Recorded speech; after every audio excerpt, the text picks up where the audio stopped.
ಕಿರಗೂರಿನ ಗಯ್ಯಾಳಿಗಳು. ಅಧ್ಯಾಯ 13. 3 ಹಗಲು 3 ರಾತ್ರಿ ಬೀಸಿದ ಗಾಳಿ. ಸುತ್ತಮುತ್ತಲಿನ ಜನ ಮಾತಾಡಿಕೊಂಡ ದೊಡ್ಡ ಸಮಾಚಾರವೆಂದರೆ, ಕಿರಗೂರಿನ 5 ಸ್ಟೇಷನ್ಗೆ ಕರೆದುಕೊಂಡು ಹೋಗಿ ರಾತ್ರಿಯೆಲ್ಲ ಕೂರಿಸಿದ್ರಂತೆ ಎನ್ನುವುದು ಅಕ್ಕಪಕ್ಕದ ಊರಿನವರಿಗೆ ಆಡಿಕೊಳ್ಳಲು ಸಿಕ್ಕ 2ನೇ ಸಮಾಚಾರ. ಇದನ್ನೆಲ್ಲ ಜನ ಆಡಿ ಮುಗಿಸುವ ಹೊತ್ತಿಗೆ ಸುಬ್ಬೇಗೌಡನ ಮನೆ ಎದುರಿಗಿದ್ದ ಹೆಬ್ಬಲ್ಸಿನ ಮರ ಕಡಿದು ತುಂಡು ಮಾಡಿದ ಕೂಡಲೇ ಉರುಳಿಕೊಂಡು ಹೋಗಿ ದೇವಸ್ಥಾನದ ಪ್ರದಕ್ಷಿಣೆ ಬಂದು ಕಾಡಿನಲ್ಲಿ ಮಾಯವಾಯ್ತಂತೆ ಎನ್ನುವ ಸುದ್ದಿ ಕಾಡ್ಗಿಚ್ಚಿನಂತೆ ಹಬ್ಬಿತು. ಜನ ಸಂತೆಯಲ್ಲಿ, ಅಂಗಡಿಯಲ್ಲಿ, ಬಸ್ಸಿಗೆ ಕಾಯುತ್ತಾ ಕುಳಿತಾಗ ನಿಂತಾಗ ಎಲ್ಲಂದರಲ್ಲಿ ಈ ವಾರ್ತೆಗೆ ತಲೆ ಕಾಲು ಬಾಲ ಸೇರಿಸಿ ಮಾತಾಡಿದರು. ಅದೆಲ್ಲ ಆಡಿ ಮುಗಿಸಿದ ನಂತರ ಬಂದೆರಗಿದ ಬರ ಸಿಡಿಲಂತ ಸುದ್ದಿ ಅಂದರೆ, ಕಿರಗೂರಿನ ಕಾಳೇಗೌಡನ ಚಿನ್ನದಂಥ ಹೆಂಡತಿ ನಾಗಮ್ಮ ಕಾಳೇಗೌಡನಿಗೆ ಚಿಕಿತ್ಸೆ ಮಾಡಲು ಬಂದಿದ್ದ ನಂಬೋದರಿ ಪಂಡಿತನ ಜೊತೆ ಓಡಿ ಹೋದಳು ಎನ್ನುವುದು. ಮಕ್ಕಳಾಗಿಲ್ಲಿಂದು 2ನೇ ಮದುವೆ ಆಗಬೇಕಿದ್ದ ಕಾಳೇಗೌಡನಿಗೆ ನಾಗಮ್ಮ ಓಡಿ ಹೋದಾಗ ಅವನು ಹೊರಗೆ ತೋರಿಸಿಕೊಂಡಷ್ಟೇ ದುಃಖವಾಗುತ್ತೆ ಎನ್ನುವುದು ಸ್ವಲ್ಪ ಅನುಮಾನ. ಆದರೆ ಅವಮಾನ ಮಾತ್ರ ಅವನಿಗೆ ತಾಳಲಾಗಲಿಲ್ಲ. ಕಾಳೇಗೌಡ ಬಾವಿಗೆ ಹಾರುತ್ತೇನೆಂದು ಹೋದಾಗ ಊರವರೆಲ್ಲ ಸೇರಿ ಸಂಪ್ರದಾಯದಂತೆ ಸಮಾಧಾನ ಮಾಡಿ ನಾಗಮ್ಮನನ್ನು ಕರೆತರಲು ಪಂಡಿತನನ್ನು ಹುಡುಕಿಕೊಂಡು ಹೋದರು. ಸಮಯ ಸಂದರ್ಭ ನೋಡಿ ಆ ಪಂಡಿತನ ಕೈಯೋ ಕಾಲನೋ ಮುರಿದೇ ಬರಬೇಕೆಂದು ತೀರ್ಮಾನ ಮಾಡಿಕೊಂಡಿದ್ರು. ಪೊಲೀಸರ ಭಯಕ್ಕೆ ಅದನ್ನು ಯಾರೂ ಬಾಯಿ ಬಿಟ್ಟು ಹೇಳುತ್ತಿರಲಿಲ್ಲ. ಕಿರಗೂರಿನ ಘಟನಾವಳಿಗಳಲ್ಲಿ ಇದು ಸಂಭವಿಸಿದ ರೀತಿ ಮಾತ್ರ ವಿಚಿತ್ರ. ಸೋನ್ಸ್ ಮರದ ದಿಮ್ಮಿ ತಳ್ಳಿ ಆದ ಮೇಲೆ ತನ್ನ ಬಡಾಯಿಗಳ ಸರಣಿಗೆ ಈ ಪವಾಡವನ್ನು ಸೇರಿಸಿಕೊಂಡು ಕೊಚ್ಚಿಕೊಳ್ಳುತ್ತಾ ಭೈರಪ್ಪನ ಬಳಿ ಭತ್ತ ಅಳಿಸಿಕೊಂಡು ಜಾಗ ಖಾಲಿ ಮಾಡಿದ. ದಿಮ್ಮಿಗೆ ಬೆನ್ನು ಕೊಟ್ಟು ದೂಡಿ ಅದು ಬೆನ್ನಿನ ಮೇಲೆ ಹಠಾತ್ತಾಗಿ ವಾಲಿ ತೂಕ ಬಿದ್ದಾಗ ಭೈರಪ್ಪನಿಗೋ ಸುಬ್ಬೇಗೌಡನಿಗೋ ಬೆನ್ನಿನ ನರ ಕಳಕ್ ಎಂದು ಹಿಡಿದು ಕೂರುವುದಕ್ಕೂ ಬಗ್ಗುವುದಕ್ಕೂ ತೊಂದರೆಯಾಗತೊಡಗಿತ್ತು. ಇಬ್ಬರು ಮೊದಲು ಏನು ಪರ್ವಾಗಿಲ್ಲ, ಸ್ವಲ್ಪ ಎಣ್ಣೆ ತಿಕ್ಕಿಸ್ಕೊಂಡು ಬಿಸಿನೀರು ಹಾಕಿಸ್ಕೊಂಡ್ರೆ ಎಲ್ಲ ಸರಿ ಹೋಗ್ತದೆ ಎಂದು ಹೇಳುತ್ತಾ ಹಾಗೆ ಮಾಡಿದರೂ ಕೂಡ ಆದರೆ ಅದರಿಂದ ಯಾವ ಪರಿಣಾಮಕಾರಿ ಪ್ರಯೋಜನವೂ ಅವರಿಗೆ ಕಾಣಲಿಲ್ಲ. ಈ ನಡುವೆ ಇಬ್ಬರು ಟೆನ್ಷನ್ ಭಂಗಿಯಲ್ಲಿ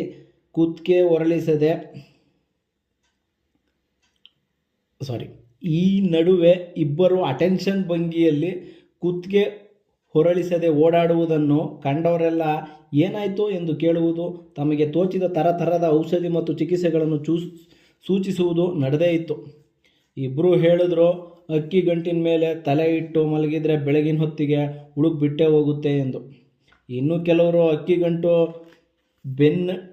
ಬೆನ್ನಡಿ ಇಟ್ಕೊಂಡು ಮಲಗಿ ಎಂದು. ಇದು ಆಯಿತು.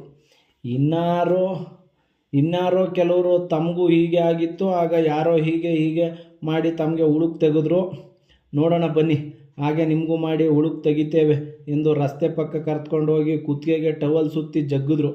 ಕೆಲವರು ಕುತ್ತಿಗೆಗೆ ಕೈ ಹಾಕಿ ಬೆನ್ನು ಹಿಂದಕ್ಕೆ ಮೊಳಕಾಲು ಕೊಟ್ಟು ಸೊಂಟ ಹಿಂದಕ್ಕೆ ಜಗ್ಗಿದ್ರು.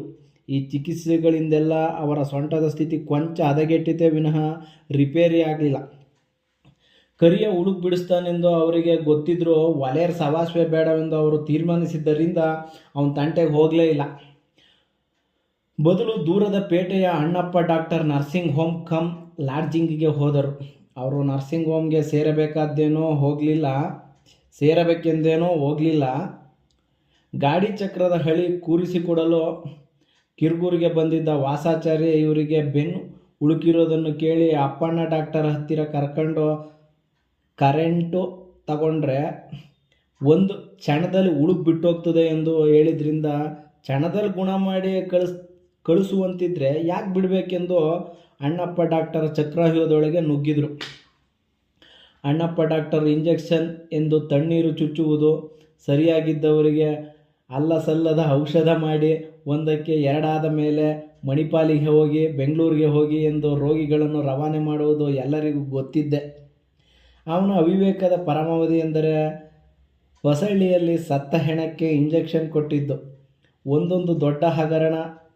ಅದೊಂದು ದೊಡ್ಡ ಹಗರಣ ಆಗಿ ಹೊಸಳ್ಳಿಯವರು ದೊಣ್ಣೆ ತಗೊಂಡು ಬಂದಿದ್ದರಿಂದಲೇ ಅಣ್ಣಪ್ಪನ ಔಷಧೋಪಚಾರದ ವೈಖರಿ ಸಾರ್ವಜನಿಕರಿಗೆ ಗೊತ್ತಾಗಿದ್ದು. ರೋಗಿ ಸತ್ತದ್ದು ಗೊತ್ತಾದರೂ ಅಣ್ಣಪ್ಪ ಸ್ಟೆಥೋಸ್ಕೋಪ್ ಇಟ್ಟು ನಾಡಿ ಹಿಡಿದು ಪರವಾಗಿಲ್ಲ ಬೆಳಗಿನ ಹೊತ್ತಿಗೆ ಸರಿ ಹೋಗ್ತದೆ ಎಂದು ಹೇಳಿ ಇಂಜೆಕ್ಷನ್ ಚುಚ್ಚಿ ದುಡ್ಡು ತಗೊಂಡು ಜಾಗ ಖಾಲಿ ಮಾಡಿದ. ಬೆಳಗಿನ ಹೊತ್ತಿಗೆ ರೋಗಿ ಮೈಕೈ ಇನ್ನಷ್ಟು ತಣ್ಣಗಾಗಿ ಸೆಟೆದುಕೊಂಡಿತ್ತು. ನೋಡಿ ಇವನು ಇಂಜೆಕ್ಷನ್ನಿಂದಲೇ ಸತ್ತಿತೆಂದು ತೀರ್ಮಾನಿಸಿ ರೇಗಿದ ಹಳ್ಳಿಯವರು ದೊಣ್ಣೆ ತಗೊಂಡು ಪೇಟೆಗೆ ಬಂದರು. ಹೊಡೆತಕ್ಕೆ ಹೆದರಿದ ಅಣ್ಣಪ್ಪ ಡಾಕ್ಟರ್ ತಾನು ನೋಡಿದಾಗಲೇ ರೋಗಿ ಪರಂಧಾಮಕ್ಕೆ ಹೋಗಿದ್ದನೆಂದು ಬಾಯಿ ಬಿಟ್ಟ. ಹಾಗಿದ್ದರೆ ಸತ್ತ ಹೆಣಕ್ಕೆ ಯಾಕೆ ಇಂಜೆಕ್ಷನ್ ಕೊಟ್ಟೆ ಎಂದು ಹಾಗೂ ಅವನಿಗೆ 4 ಲಾತ ಬಿದ್ದವು. ಇಷ್ಟೊಂದು ನೀಚನೆಂದು ಗೊತ್ತಿದ್ದರೂ ಅನೇಕ ಹಳ್ಳಿ ಮುಟ್ಟಾಳರು ಮನುಷ್ಯ ಕೆಟ್ಟವನು ನಿಜ, ಆದರೂ ಆ ಮುಂಡೆಗಂಡನ ಕೈಗುಣ ಇದೆ ನೋಡಿ, ಅದು ಭಾಳ ಚೆನ್ನಾಗಿದೆ ಎಂದ್ಕೊಳ್ಳುತ್ತಾ ಅವನ ಹತ್ತಿರವೇ ಹೋಗುತ್ತಿದ್ದರು. ಅಣ್ಣಪ್ಪ ಡಾಕ್ಟರ್ ಅಂತ ಕೊಲೆಪಾತಕಿಗೂ ಗಿರಾಕಿಗಳು ಸಿಕ್ಕುವುದು ನಮ್ಮ ಉದಾತ್ತ ಸಂಸ್ಕೃತಿಯ ಲಕ್ಷಣವೇ ಸರಿ. ಕಾಳೇಗೌಡನಿಗೂ ಸುಬ್ಬೇಗೌಡನಿಗೂ ಇಲ್ಲಿಗೆ ಹೋಗಲು ಶಿಫಾರಸು ಮಾಡಿದ ವಾಸಾಚಾರಿ ಈ ಮುಟ್ಟಾಳರ ಗುಂಪಿನ ಒಬ್ಬ ಸದಸ್ಯನೇ. ಭೈರಪ್ಪ, ಸುಬ್ಬೇಗೌಡ ಇಬ್ಬರು ಅಣ್ಣಪ್ಪನ ಬಳಿ ಹೋದ ಕೂಡಲೇ ಅವರಿಗೆ ಎಕ್ಸ್ರೇ ಫೋಟೋ ತೆಗೆಸ್ಕೊಂಡು ಬರಲು ಹೇಳಿದ. ಆಮೇಲೆ ಅದನ್ನು ನೋಡುತ್ತಾ ಇವರಿಗೂ ನೀವು ಬದುಕಿರುವುದೇ ಹೆಚ್ಚೆಂದು ಆಶ್ಚರ್ಯ ವ್ಯಕ್ತಪಡಿಸಿದ. ಎಕ್ಸ್ರೇ ಫೋಟೋ ತೋರಿಸುತ್ತಾ, ನೋಡಿ ಇಲ್ಲೇ ನಿಮ್ಮಿಬ್ಬರಿಗೂ ಬೆನ್ನುರಿಯ ಕುಣಿಕೆ ತಪ್ಪಿದೆ ಎಂದು ನಿರ್ಧರಿಸಿ ದಿನಕ್ಕೆ 4 ಹೊತ್ತು ಕೆಂಪು ದೀಪ 3 ಹೊತ್ತು ಕರೆಂಟಿನ ಚಿಕಿತ್ಸೆ ಆದ್ರೆ ಮಾತ್ರ ನೀವು ಬದುಕ್ತೀರೆಂದು ಹೆದರಿಸಿದ. ದಿನಕ್ಕೆ 3-4 ಹೊತ್ತು ಚಿಕಿತ್ಸೆ ಎಂದ ಮೇಲೆ ಊರಿಗೆ ಹೋಗಿ ಬಂದು ಚಿಕಿತ್ಸೆ ಪಡೆಯೋದು ಸಾಧ್ಯವಿಲ್ಲವೆಂದು ಅವನ ನರ್ಸಿಂಗ್ ಹೋಮ್ನ 2 ಗಲೀಜು ರೂಮ್ಗಳಲ್ಲಿ ಇವರು ಇನ್ಪೇಷೆಂಟ್ ಆಗಿ ಸೇರಿಕೊಂಡರು. ಆ ರೂಮ್ಗಳನ್ನು ಅಣ್ಣಪ್ಪ ವಾಸ್ತವವಾಗಿ ಲಾಡ್ಜಿಂಗ್ಗಳಾಗಿ ಉಪಯೋಗಿಸುತ್ತಿದ್ದ. ರೋಗಿಗಳು ಬಂದಾಗ ಮಾತ್ರ ಅವು ವಾರ್ಡ್ಗಳಾಗುತ್ತಿದ್ದವು. ಅಲ್ಲಿಗೆ ಅಡ್ಮಿಟ್ ಆದ ಕೂಡಲೇ ಆಚೀಚೆ ಅಲ್ಲಾಡಲು ಬಿಡದೆ ಮೂತ್ರ ಪರೀಕ್ಷೆ, ಮಲ ಪರೀಕ್ಷೆ, ರಕ್ತ ಪರೀಕ್ಷೆ ಎಂದು ಅವರ ಮಲಮೂತ್ರಗಳನ್ನು ಸಂಗ್ರಹಿಸಿ ಹೆಬ್ಬಟ್ಟಿಗೆ ಸೂಜಿ ಚುಚ್ಚಿ ರಕ್ತ ತೆಗೆದು ಇಲ್ಲದ ರೋಗಗಳನ್ನೆಲ್ಲ ಹೇಳಿ ದಿಗ್ಲಿಕ್ಕಿಸಿ ಪ್ರಾಣ ತಿಂದ. ಎಲ್ಲಕ್ಕಿಂತ ಈ ರೋಗಿಗಳೆಲ್ಲಾದರೂ ದುಡ್ಡು ಕೊಡದೆ ಪರಾರಿಯಾದರೆಂದು ಅವರನ್ನು ಹೊರಗೆ ಹೋಗಲು ಬಿಡದೆ ನಿರ್ಬಂಧಿಸಿ ಸುಬ್ಬೇಗೌಡನಿಗೂ ಭೈರಪ್ಪನಿಗೂ ತಾವು ಪೊಲೀಸ್ ಸ್ಟೇಷನ್ನಿನ ಲಾಕಪ್ಪಿನಲ್ಲಿ ಸಿಕ್ಕಿಕೊಂಡಂತೆಯೇ ಭಾಸವಾಯಿತು. ತಾವು ಸತ್ಯ ಹೋದರೂ ಪರವಾಗಿಲ್ಲ, ನಂಟ್ರಿಷ್ಟರ ಸಹಾನುಭೂತಿಯುತ ಕಣ್ಣುಗಳಿದರಾದರೂ ಸಾಯೋಣ ಎಂದು ತೀರ್ಮಾನಿಸಿ ಅಣ್ಣಪ್ಪ ಡಾಕ್ಟರ್ ಬಿಲ್ಲು ಚುಕ್ತಾ ಮಾಡಿ ಅಲ್ಲಿಂದ ಪರಾರಿಯಾದರು. ಬೆನ್ನಿಗೆ ತಿಕ್ಕುವ ವಿಲ್ಜಾಲು ಎಣ್ಣೆ, ಕಂಡಂಜಾಲು ಎಣ್ಣೆ, ನಾರಾಯಣ ತೈಲ, ಅಯೋಡಿಕ್ಸು, ಅಮೃತಾಂಜನ ಒಂದೇ ಎರಡೇ ಅಲೋಪತಿ, ಆಯುರ್ವೇದ, ಯುನಾನಿ, ಹೋಮಿಯೋಪತಿ ಎಲ್ಲ ಪದ್ಧತಿ ಔಷಧಿಗಳು ಇವರಿಬ್ಬರ ಮನೆ ಕಿಟಕಿ ಬಳಿ ಕ್ಯೂ ನಿಂತಿದ್ದವು.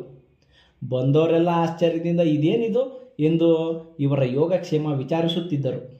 ಸುಬ್ಬೇಗೌಡನ ತಂದೆ ಸೀಗೇಗೌಡರು, ಹುಚ್ಚು ಸೂಳೆ ಮಕ್ಕಳ, ಬೆನ್ನು ಹುಳುಕಿಗೆಲ್ಲ ಇಷ್ಟೊಂದು ಔಷಧಿ ಮಾಡ್ತಾರೇನ್ರೋ, ಒಂಚೂರು ಉದಾಸನ ಮಾಡಿ ಸುಮ್ಮನಿರಿ, ತಂತಾನೆ ಹೋಗ್ತದೆ. ಅದು ಬಿಟ್ಟು ದಿನ ತಿಕ್ಕೋದು, ಉಜ್ಜೋದು, ಒತ್ತೋದು, ಎಳೆಯೋದು ಮಾಡಿದ್ರೆ 1ಕ್ಕೆ 2 ಆಗ್ತದೆ, ಹೇಳಿದ್ದೀನಿ ನೋಡಿ ಎಂದು ಎಚ್ಚರಿಕೆ ಹೇಳಿ ಉಗಿದ್ರು. ಕೊನೆಗೆ ಹಳೆ ಮನಸ್ತಾಪ ಇಟ್ಕೊಂಡು ಕೂತ್ರಾಗಲ್ಲ, ಹೋಗಿ ಕರಿನ ಕೈಲಿ ಉಳುಕ್ ತೆಗೆಸ್ಕೊಳ್ಳಿ. ಉಳುಕ್ ತೆಗಿಯೋದಕ್ಕೆ ಊರವರಿಗೆಲ್ಲ ಅವನ ಕರ್ಕೊಂಡು ಹೋಗ್ತಾರೆ. ಅಂಥದ್ರಲ್ಲಿ ನಿಮ್ಗೇನು ಬಂದಿದೆ ರೋಗ? ಮನೆ ಇತ್ಲಾಗ ಡಾಕ್ಟ್ರು ಇರಬೇಕಾದ್ರೆ ಹೋಗಿ ಆಸ್ಪತ್ರೆ ಸೇರಿದ್ದೀರಲ್ಲ, ನಿಮ್ಮ ಕರ್ಮ ಎಂದು ಹೇಳಿದ್ರು.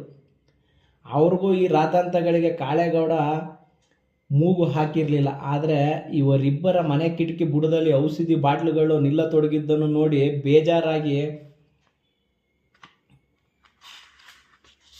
ಅವನೇ ಕರಿಯನ ಬಳಿ ಇವರಿಬ್ಬರ ಕಾಯಿಲೆ ಪ್ರಸ್ತಾಪ ಮಾಡಿದ. ಕರಿಯ ಯಾವ ಉತ್ಸಾಹದ ಪ್ರತಿಕ್ರಿಯೆಯನ್ನು ತೋರಿಸಲಿಲ್ಲ. ಹಿಂದೆಲ್ಲ ಯಾರಿಗಾದರೂ ಹುಡುಕಿ ತೊಂದರೆಯಾಗಿದೆ ಎಂದು ಹೇಳಿದೊಡನೆ ನಡೀರಿ ನೋಡೋಣ ಎಂದು ತಕ್ಷಣ ಹೊರಡುತ್ತಿದ್ದ. ವಲಯರನ್ನು ಮುಟ್ಟಿಸಿಕೊಳ್ಳಲು ಹಿಂದು ಮುಂದೆ ನೋಡುವವರೆಲ್ಲ ಉಳುಕು ನೋವಿನಿಂದ ಜಾತಿಗೀತಿಗಳನ್ನೆಲ್ಲ ಮೀರಿ, ನಿನ್ನ ತಮ್ಮಯ್ಯ ಮಾರಯ್ಯ, ಜಾತಿ ಮನೆ ಹಾಳಾಯಿತು, ಒಂದು ಸಾರಿ ಉಳುಕು ತೆಗಿ ಎಂದು ಅಂಗಲಾಚುವುದನ್ನು ಕೇಳಲು ಅವನಿಗೂ ಇಷ್ಟವಾಗಿತ್ತು. ಕುತ್ತಿಗೆ ಹಿಡಿದುಕೊಂಡು ಆಚೀಚೆ ಸಲೀಸಾಗಿ ತಿರುಗಲು ಅಸಾಧ್ಯವಾಗಿ ಇಡೀ ಶರೀರವನ್ನೇ ತಿರುಗಿಸಿ ಮಾತಾಡುವವರ ಕುತ್ತಿಗೆ ಹಿಡಿದುಕೊಂಡು, ಎಲ್ಲಿ ಸ್ವಲ್ಪ ಸಡ್ಲ ಕೊಡಿ ಎಂದು ಕೈಯಲ್ಲಿ ತಲೆ ಆಚೀಚೆ ಆಡಿಸುತ್ತಾ ಅದು ಇದು ಮಾತಾಡಿ ಅವರ ಅನ್ಯ ಮನಸ್ಕರಾಗಬೇಕಾದರೆ ಸಟನ್ನೆ ಅವರ ಕುತ್ತಿಗೆಯನ್ನು ಯಾವುದೋ ದಿಕ್ಕಿಗೆ ತಿರುಗಿಸಿ ಲಟಕ್ ಎಂದು ಸದ್ದು ಹೊರಡಿಸಿ ಒಂದು ಕ್ಷಣದಲ್ಲಿ ಸರಿ ಮಾಡುತ್ತಿದ್ದ. ಆದರೆ ಕಾಳೇಗೌಡ ಭೈರಪ್ಪನಿಗೂ ಸುಬ್ಬಯ್ಯನಿಗೂ ಸೊಂಟ ಹಿಡಿದಿದ್ದನ್ನು ಹೇಳಿದಾಗ ಯಾಕೋ ಕರಿಯ ಎಂದಿನಂತೆ ಉತ್ಸಾಹವನ್ನೇ ತೋರಲಿಲ್ಲ. ಅವರಿಬ್ಬರಿಗೂ ಸೊಂಟ ಹಿಡಿದು ಸುಮಾರು ದಿನ ಆಗಿದೆ ಕಾಳಪ್ಪ. ಹಾದಿ ಬೀದಿಲಿ ಹೋಗೋರೆಲ್ಲ ಅವರ ಹುಳುಕು ತೆಗೆಯೋದಕ್ಕೆ ಪೊಟ್ಟು ಹಾಕಿ ಜಗ್ಗಾಡಿರ್ತಾರೆ. ಅಕಸ್ಮಾತ್ ಮೂಳೆ ಗೀಳೆ ಜಖಮ್ ಆಗಿದ್ರೆ ನಾನು ಯಾಕೆ ಹೋಗಿ ಅಲ್ಲಿ ನಿಷ್ಠೂರ ಸಿಕ್ಕಾಯ್ಕೊಳ್ಳಿ? ಅದಲ್ಲದೆ ನನಗೂ ಗ್ರಾಚಾರ ಸರಿ ಇಲ್ಲ. ಆ ವಸಂತರಪ್ಪನ ಮಾತು ಕೇಳಿ ಗದ್ದೆ ಹಾಳಾಗಿದ್ದಕ್ಕೆ ಅಂತ ಅರ್ಜಿ ಕೊಟ್ಟರೆ ಇನ್ಸ್ಪೆಕ್ಟ್ರು ನನ್ನಿಂದಾನೇ ಕರೆಸಿದ್ದು ಅಂತಿದ್ದಾರೆ. ಒಂದು ಮಾಡೋಕ್ಕೆ ಹೋದರೆ ಇನ್ನೊಂದು ಆಗ್ತದೆ. ಗದ್ದೆ ಪೂರ ಹಾಳಾಗೋಯ್ತು. ಔಷಧಿ ಬಿಟ್ಟರೂ ಇಲ್ಲ, ಗೊಬ್ಬರ ಹಾಕಿದ್ರೂ ಇಲ್ಲ. ಈ ವರ್ಷ ಊಟಕ್ಕೆ ಏನು ಮಾಡೋದಂತ ಚಿಂತೆ ಮಾಡ್ತಿದ್ದೀನಿ. ಅಂಥದ್ದಲ್ಲಿ ಮತ್ತೊಂದು ನಿಷ್ಠೂರ ನಾನು ಯಾಕೆ ಹಾಕಿಕೊಳ್ಳಿ ಹೇಳು ಎಂದ. ಸಣ್ಣ ಪುಟ್ಟದ್ದನ್ನೆಲ್ಲ ದೊಡ್ಡ ಮಾಡಿ ಮಾತಾಡ್ತಿದ್ದೀಯಾ ಕರಿಯ? ಔಷಧಿ ಮಾಡಿದ್ದಕ್ಕೆ ನಿಂಗೇನು ದುಡ್ಡು ಕೊಡ್ತಾರೋ ಇಲ್ವೋ ಅಂತ ಅನುಮಾನ ಇರ್ಬೋದು. ಬರೇ ನೋವಿನ ಎಣ್ಣೆಗೆ ₹100 ಸುರಿದಿದ್ಬೇಕಾದ್ರೆ ನಿನಗೆ ಮೋಸ ಮಾಡ್ತಾರಾ ಎಂದ ಕಾಳೇಗೌಡ. ಕಾಳೇಗೌಡನ ಮಾತಿನಿಂದ ತನ್ನ ಗೌರವಕ್ಕೆ ಕುಂದುಂಟಾಯಿತೆಂದೆನಿಸಿ ಕರಿಯನಿಗೆ ಸಿಟ್ಟು ಬಂತು. ಏನು ಮಾತಾಡ್ತೀಯ ನೀನು? ಇಲ್ಲಿವರೆಗೆ ಉಳುಕ್ ತೆಗೆಸ್ಕೊಂಡಿರೋರ ಹತ್ರ ಒಂದು ದಮ್ಡಿ ಇಸ್ಕೊಂಡಿದ್ದೀನಂತ ಯಾರ ಕೈಲಾರ ಹೇಳಿಸ್ಬಿಟ್ರೆ ನಾನು ಇಲ್ಲೇ ಜಾತಿ ಬಿಟ್ಬಿಡ್ತೀನಿ. ನಮ್ಮ ಅಜ್ಜ ಉಳುಕ್ ಮಂತ್ರ ಹೇಳ್ಕೊಡ್ತಾ ನನ್ನ ಕೈಯಾಗೆ ಭಾಷೆ ತಗೊಂಡಿದ್ದಾನೆ ತಿಳ್ಕೊ. ಅದಕ್ಕೆ ಇವತ್ತಿಗೂ ಮರ್ಯಾದೆ ಕೊಟ್ಟು ಮನೆಗೆ ಬಂದ ಕರ್ಕೊಂಡು ಹೋಗ್ತಾರೆ. ಹಾಗೆ ದುಡಿಸ್ಕೊಳ್ಳೋದಾದರೆ ನಾನು ಯಾಕೆ ಹಿಂಗಿರ್ತಿದ್ದೆ? ಹಂಗೆ ದುಡ್ಡಿಸ್ಕೊಳ್ಳೋದಾದರೆ ನಾನು ಯಾಕೆ ಹಿಂಗಿರ್ತಿದ್ದೆ? ಮಾಡಿ ಮೇಲೆ ಮಾಡಿ ಕಡಿಸ್ಕೊಂಡು ಪ್ಯಾಟೆಯಲ್ಲಿ ಇರ್ತಿದ್ದೆ, ಗೊತ್ತಾಯ್ತಾ? ನಾನೇನು ದುಡ್ಡಿಗೆ ಹುಡ್ತೋನು ಅಂತ ಮಾಡಿಕೊಂಡಿಯಾ ಎಂದು ರಭಸದಿಂದಲೇ ಪ್ರತ್ಯುತ್ತರ ನೀಡಿದ. ಆದರೂ ಕಾಳೇಗೌಡನಿಗೆ ಕರಿಯ ಕೊಡುತ್ತಿರುವ ವಿವರಣೆಗಳು ಯಾವ್ಯಾವು ಸಮಂಜಸವೆಂದು ಅನಿಸಲಿಲ್ಲ. ಕಿರುಗೂರಿನ ಹರಿಜನರಿಗೂ ಒಕ್ಕಲಿಗರಿಗೂ ನಡೆಯುತ್ತಿದ್ದ ಶೀತಲ ಸಮರದ ಅಂಗವಾಗಿಯೇ ಕರಿಯ ಉಳುಕು ತೆಗೆಯಲು ತಿರಸ್ಕರಿಸುತ್ತಿದ್ದಾನೆಂದು ಅನಿಸುತ್ತಿತ್ತು. ಕರಿಯ ಇನ್ನೇನು ಹೇಳಿದರೂ ನಿನ್ನ ಮಾತು ನಾನು ಒಪ್ಪೋದಿಲ್ಲ. ನಿನ್ನ ಹತ್ರ ಮದ್ದು ಇಟ್ಕೊಂಡು ನೀನು ಅದನ್ನು ಮಾಡದೆ ಹೋದರೆ ನಾಳೆ ಒಂದು ಸಮಯ ಅವ್ರಿಗೇನಾದರೂ ಹೆಚ್ಚು ಕಮ್ಮಿ ಆಯಿತು ಅಂತ ಇಟ್ಕೋ, ಅದ್ರ ಪಾಪ ಎಲ್ಲ ಯಾರ ತಲೆಗೆ ಸುತ್ಕೊಳ್ತದೆ ಗೊತ್ತಾ? ಯಾರ ತಲೆಗೆ? ನನ್ನ ತಲೆಗಾ? ಮತ್ತಿನ್ನೇನು ನಿನ್ನ ತಲೆಗೆ. ಅದ್ಯಾಕೆ ನನ್ನ ತಲೆಗೆ ಬರ್ತದೆ? ಅವ್ರವ್ರ ಹಣೆಯಲ್ಲಿ ಬರೆದದ್ದು ಅವ್ರವ್ರಿಗೆ ಆಗ್ತದೆ. ನಾನು ಮದ್ದು ಮಾಡೇ ಗುಣ ಆಗಬೇಕು ಅಂತ ಏನಾದರೂ ಕಾನೂನಿದೆಯಾ? ಒಬ್ಬೊಬ್ರು ಬೆನ್ನು ಹ್ಯಾಂಗೆ ಹಿಡ್ದಿರ್ತದೆ ಗೊತ್ತಾ? ನಾನಲ್ಲ, ಆನೆ ಬದ್ದು ಎಳೆದ್ರು ಬಿಡೋದಿಲ್ಲ. ಉಳುಕು ತೆಗಿಯೋಕ್ಕೆ ಕಲ್ತಿದ್ದೇ ತಪ್ಪು ಅನ್ನೋಂಗೆ ಮಾತಾಡ್ತೀಯಲ್ಲ. ನನಗೇನು ಉಳುಕು ತೆಗಿಯೋಕ್ಕೆ ಸರ್ಕಾರ ಸಂಬಳ ಕೊಡ್ತಿದ್ಯಾ? ಅದೆಲ್ಲ ಮಾತು ಯಾಕೋ ಕರಿಯ. ಒಟ್ನಲ್ಲಿ ನಿನ್ನ ಮಾತಿನ ಮರ್ಮ ಏನಂತ ನಂಗೆ ಗೊತ್ತು ಬಿಡು. ನಮ್ಮೂರ ಹರಿಜನರು ನಿನಗೆ ಹೇಳ್ಕೊಟ್ಟಿರಬೇಕು, ಅವರಿಗೆ ಉಳುಕು ತೆಗಿಬೇಡ, ಸರಿಯಾಗಿ ಬುದ್ಧಿ ಕಲಿಸು ಅಂತ. ಇಂಥದ್ರಾಗೆಲ್ಲ ದ್ವೇಷ ತೀರ್ಸೋಕೆ ಹೋಗ್ಬಾರ್ದು ಕಣೋ. ನಿಂಗೆ ಯಾಕೋ ಇವತ್ತು ಬುದ್ಧಿ ಸರಿಯಿಲ್ಲ ಕಣೋ ಕಾಳಪ್ಪ. ಹಿಂಗ್ಯಾಕೆ ಮಾತಾಡ್ತದೀಯಾ ಹೇಳು? ನೋಡು, ಸೊಂಟದ ಉಳುಕು ತೆಗೆಯೋದಂದರೆ ಭಾಳ ಕಷ್ಟ. ಕೈ ಬೆರಳು ಲಟ್ಕೆ ಮುರಿದಂತೆ ಸಲೀಸು ಅಂತ ತಿಳ್ಕೊಬೇಡ. 2 ಕೈ ಸೇರಿಸಿ ಕುತ್ತಿಗೆ ಸುತ್ತಿ ಬರೆಸಿ ಬಿಗಿ ಹಿಡಿಬೇಕು. ತಲೆ 2 ಕೈ ಮೇಲೆ ಬಂದ ನಂತರ ಕೆಳಗೆ ಮಲಗಿಸಿ ಮೊಳಕೈನ ಕಾಲಾಗೆ ತುಳಿಬೇಕು. ಆವಾಗ ಬೆನ್ನು ಹುರಿ ಬಿಗಿ ಬಂದು ತಲೆಯಿಂದ ಕಾಲಿನ ತನಕ ನರಾನ ಎಳೀತದೆ. ನನ್ನ ಕೈಯಲ್ಲಿ ತುಳಿಸ್ಕೊಂಡು ಸುತ್ತ 4 ದಿಕ್ಕಿನ ಜನನೂ ಒಳ್ಳೆಯ ಕಾಲಲ್ಲಿ ಮೆಟ್ಟಿಸ್ಕೊಂಡ್ರು ಅಂದರೆ ಏನು ಮಾಡ್ತೀಯಾ? ನನ್ನಿಂದ ಜಾತಿ ಕೆಡ್ತು ಅಂತಿರೋ ಇಲ್ವೋ? ಕರಿಯ ಸೊಂಟದ ಉಳುಕು ತೆಗೆಯಲು ತಾನು ಹಿಂದೆಗೀತಿರುವುದರ ಹಿಂದಿನ ಧರ್ಮ ಸೂಕ್ಷ್ಮ ಹೇಳತೊಡಗಿದ. ಕಾಳೇಗೌಡ ಮಾತಾಡಲು ಕೊಂಚ ಹೊತ್ತು ತೆಗೆದುಕೊಂಡ. ಹರಿಜನರನ್ನು ಮುಟ್ಟಬಾರ್ದೆಂದು ಹೇಳುವುದು ತಪ್ಪು ಎನ್ನುವಷ್ಟು ಅವನು ಸುಧಾರಣೆಯಾಗಿದ್ದ. ಆದರೆ ಕರಿಯ ಕಾಲಿನಲ್ಲಿ ತುಳಿಯುತ್ತೇನೆಂದು ಹೇಳುವುದು ಅವನ ಸುಧಾರಣಾ ಪ್ರಜ್ಞೆಗೆ ಮೀರಿದ್ದಾಗಿತ್ತು. ಹರಿಜನರ ತುಳಿಸಿಕೊಳ್ಳುವುದಿರಲಿ, ಯಾರು ಯಾರನ್ನು ಕಾಲಲ್ಲಿ ತುಳಿಯುವುದು ತಪ್ಪಲ್ಲವೇ? ಇದು ಮಾತ್ರ ಕರಿಯ ಬೇಕೆಂದೇ ತಮ್ಮ ಮರ್ಯಾದೆ ತೆಗೆಯಲು ಹೂಡಿರುವ ಕುಯುಕ್ತಿ ಎಂದು ಅನ್ನಿಸಿತು. ಅದ್ಯಾಕೆ ಕಾಲಿಗೆ ತುಳಿಬೇಕು? ಅದ್ಯಾಕೆ ಅಂದರೆ ಎಲ್ಲಕ್ಕೂ ಒಂದೊಂದು ಕ್ರಮ ಇದೆ ಕಣೋ. ಒಂದೊಂದು ಉಳುಕಿಗೆ ಒಂದೊಂದು ಕ್ರಮ. ಸುಮ್ಮನೆ ನನ್ನ ಹತ್ರ ನೀನು ವರ್ಷ ತೆಗಿಬೇಡ. ಇಲ್ಲಿವರೆಗೆ ಒಂದು ದಿನ ಕೂಡ ನೀನು ಕಾಲಲ್ಲಿ ತುಳಿದು ಉಳುಕು ತೆಗೆದಿದ್ದನ್ನು ನಾನು ನೋಡಿಲ್ಲ. ಬೇರೆಯವರಿಗೆ ತೆಗೆದ ಹಾಗೆ ಅದು ಯಾಕೆ ಕೈಯಾಗಿ ಒತ್ತಬಾರ್ದು? ಹೋಗಪ್ಪ, ಕೈಯಾಗೆ ಒತ್ತು ನೋಡು. ಉಳುಕು ಬಿಟ್ಟರೆ ಸಂತೋಷ. ನನ್ನ ಹತ್ರ ಉಳುಕು ತೆಗ್ಸೋಕ್ಕೆ ಬರ್ತಿರಲ್ಲ, ಅವರು ನಿನ್ನ ಹತ್ರನೇ ಕಳಿಸ್ತೀನಿ. ನೋಡೋ ಕರಿಯ, ಅರ್ಜಿ ಕೊಟ್ಟು ನಮ್ಮನ್ನು ಲಾಕಪ್ಪಿಗೆ ಹಾಕಿಸಿ ರಾತ್ರಿಯೆಲ್ಲ ಕೊಳೆಸಿದ್ದಲ್ದೆ ಈಗ ಒಲೆಯರ ಕಾಲಲ್ಲಿ ತುಳಿಸ್ಕೊಂಡ್ರು ಅಂತ ಮರ್ಯಾದೆನೂ ತೆಗಿಬೇಕು ಅಂತಿದೀಯಾ? ನೋಡಪ್ಪ ಕಾಳಪ್ಪ, ಇದಕ್ಕೆ ಹೇಳೋದು. ನಂಗೆ ಯಾಕೋ ಗ್ರಾಚಾರ ಸರಿಯಿಲ್ಲ ಅಂತ ಕೈ ಹಾಕಿದ್ದೆಲ್ಲ ಮೈ ಮೇಲೆ ಬರ್ತಿದೆ. ಇದ್ದಂಗೆ ಹೇಳಿದ್ರೆ ನಿಮಗೆ ಸಿಟ್ಟು ನೆತ್ತಿಗೆ ಇರ್ತದೆ. ಗದ್ದೆ ಎಲ್ಲ ಹಾಳಾಗಿ ಎರಡೊತ್ತಿನ ಗಂಜಿಗೆ ಏನಪ್ಪ ಮಾಡೋದು ದೇವ್ರೇ ಅಂತ ಚಿಂತೆ ನನಗೆ.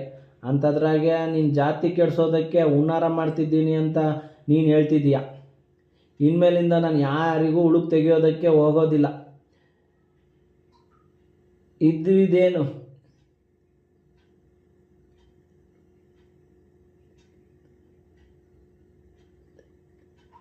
ಇದರಿಂದೇನು ದುಡ್ಡು ಹೆಂಡ್ರು ಮಕ್ಕಳು ಸಾಕಬೇಕಾ? ಏಲ್ ತಿನ್ನೋ ಕೆಲಸನೇ ಬೇಡ ಹೋಗು ಎಂದು ಹೇಳಿದ. ಕರಿಯ ಮುಖ ತಿರುಗಿಸಿಕೊಂಡು ಹೊರಟು ಹೋದ. ಕಾಳೇಗೌಡನಿಗೆ ಅವನಿಗೆ ಒಂದು ಬಾರಿಸಬೇಕೆನ್ನುವಷ್ಟು ಕೋಪ ಬಂತು. ಮತ್ತೆ ಸೂಳೆ ಮಗ ಅರ್ಜಿ ಕೊಟ್ಟು ಲಾಕಪ್ಪಿಗೆ ಹಾಕ್ಸಿಯಾನು ಅಂತ ಸುಮ್ಮನೆ ಬಂದೆ ಎಂದು ಹಿಂದಿರುಗಿ ಬಂದು ನಡೆದದ್ದನ್ನು ಭೈರಪ್ಪನಿಗೆ ಹೇಳುತ್ತಾ ಕಾಳೇಗೌಡ ಹೇಳಿದ.